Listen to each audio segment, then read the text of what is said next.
सुरेश नाम का व्यक्ति अपनी पत्नी और अपनी बेटी के साथ रहता था। पत्नी का नाम बिमला तथा बेटी का नाम पिंकी थी, जो 8 साल की थी। सुरेश एक आलसी स्वभाव का आदमी था, जो पेट भर भोजन ठूस कर दिन भर सोते ही रहते थे।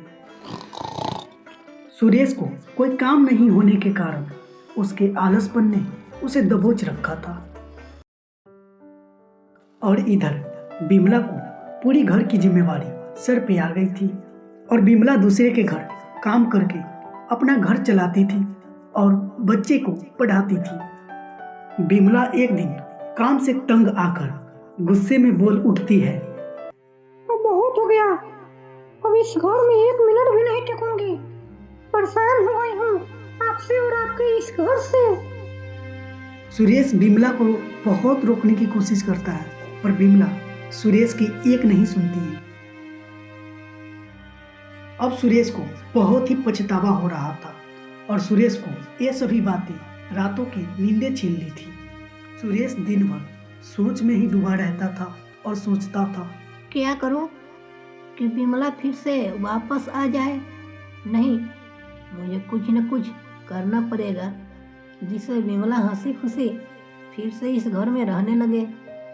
सुरेश इतना सोच ही रहा था, तभी उसके मन में एक विचार आता है और बोलता है, अरे अपने पास एक बैल तो है ना, क्यों ना उसे बेचकर कोई कारोबार खोल दिया जाए। सुरेश इतना ही बोलकर अगली सुबह व्यापारी के द्वारा बैल को बेच देता है और पैसे लेकर सोचने लगता है कि अब इन पैसों से क्या कारोबार शुरू किया जाए। तभी उसकी नज़र बैलों के गोबर पर पड़ती है और सोचने लगता है, अरे हाँ, क्यों ना हम इस गोबर का अगरबत्ती बनाकर बेचते हैं और वैसे भी यह कारोबार बहुत ही चलेगा। सुरेश इतना ही सोचकर बाजार से कुछ अगरबत्ती बनाने की सामग्री और कुछ सुगंधित केमिकल ले आता है और पूरी रात अगरबत्ती बनाता है और उसे पैक कर देता है।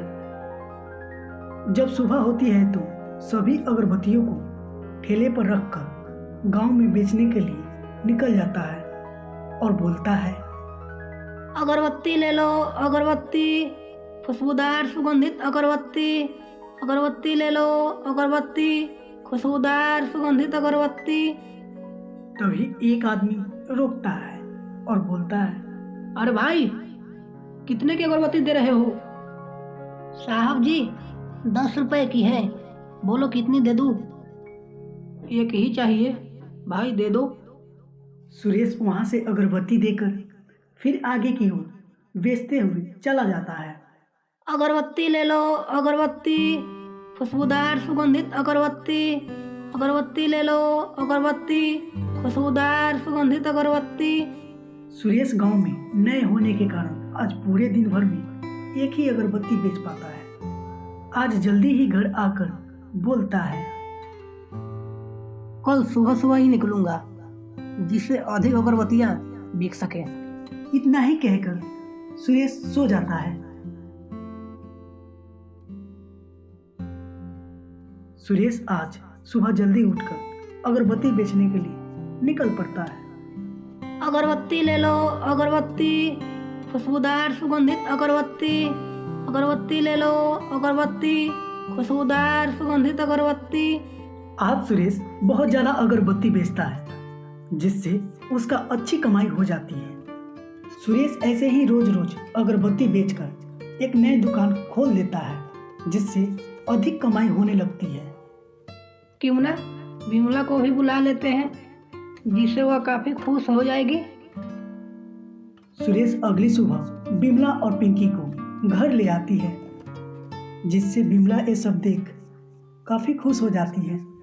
अब सुरेश के कारोबार में 4 चांद लग गया था, जिससे उसकी कमाई दिन दुगनी और रात चौगुनी हो गई थी। धीरे धीरे सुरेश की अगरबत्ती की मांग शहर से भी आने लगी थी, क्योंकि सुरेश की अगरबत्ती बाकी कंपनियों की अगरबत्ती से काफ़ी सुगंधित था।